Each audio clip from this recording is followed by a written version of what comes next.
On the morning of September 11th, 2001, 19 men armed with box cutters directed by a man on dialysis in a cave fortress halfway around the world using a satellite phone and a laptop directed the most sophisticated penetration of the most heavily defended airspace in the world, overpowering the passengers and the military combat-trained pilots on 4 commercial aircraft before flying those planes wildly off course for over an hour without being molested by a single fighter interceptor. These 19 hijackers, devout religious fundamentalists who like to drink alcohol, snort cocaine, and live with pink-haired strippers, managed to knock down 3 buildings with 2 planes in New York. While in Washington, a pilot who couldn't handle a single-engine Cessna was able to fly a 757 in an 8,000-foot descending 270-degree corkscrew turn to come exactly level with the ground, hitting the Pentagon in the budget analyst office where DoD staffers were working on the mystery of the $2.3 trillion that Defense Secretary Donald Rumsfeld had announced missing from the Pentagon's coffers in a press conference the day before, on September 10th, 2001.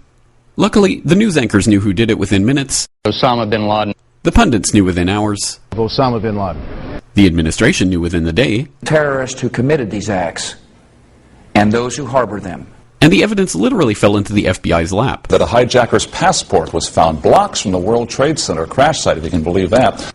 But for some reason, a bunch of crazy conspiracy theorists demanded an investigation into the greatest attack on American soil in history. That investigation was delayed, underfunded, set up to fail, a conflict of interest, and a cover-up from start to finish. It was based on testimony extracted through torture, the records of which were destroyed. It failed to mention the existence of WTC-7, Able Danger, P-TECH, Sibel Edmonds, OBL and the CIA, and the drills of hijacked aircraft being flown into buildings that were being simulated at the precise same time that those events were actually happening.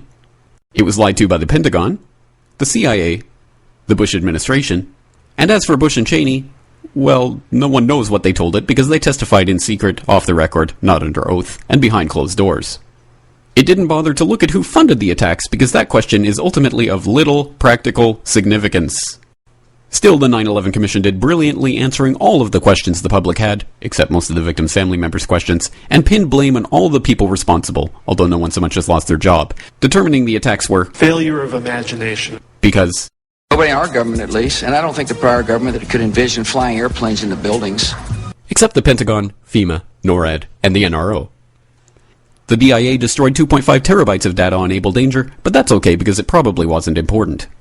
The SEC destroyed their records on the investigation into the insider trading before the attacks, but that's okay because destroying the records of the largest investigation in SEC history is just part of routine record keeping.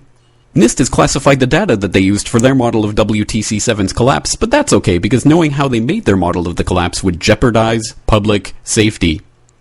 The FBI has argued that all material related to their investigation of 9/11 should be kept secret from the public, but that's okay because the FBI probably has nothing to hide. This man never existed, nor is anything he had to say worthy of your attention, and if you say otherwise, you are a paranoid conspiracy theorist and deserve to be shunned by all of humanity. Likewise him, and her, and her, and her, and him. Osama bin Laden lived in a cave fortress in the hills of Afghanistan, but somehow got away.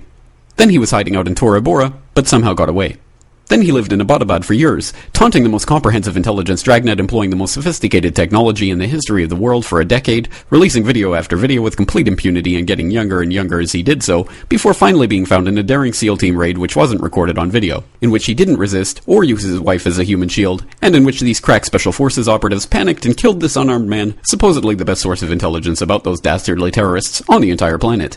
Then they dumped his body in the ocean before telling anyone about it. Then a couple dozen of that team's members died in a helicopter crash in Afghanistan. This is the story of 9/11, brought to you by the media which told you the hard truths about his head could be seen to move violently forward. And they took the babies out of the incubators. And mobile production facilities. And the rescue of Jessica Lynch. If you have any questions about this story, you are a batshit paranoid tinfoil dog-abusing baby hater and will be reviled by everyone. If you love your country and or freedom, happiness, rainbows, rock and roll, puppy dogs, apple pie, and your grandma, you will never ever express doubts about any part of this story to anyone. Ever. This has been a public service announcement by the Friends of the FBI, CIA, NSA, DIA, SEC, MSM, White House, NIST, and the 9/11 Commission. Because ignorance is strength.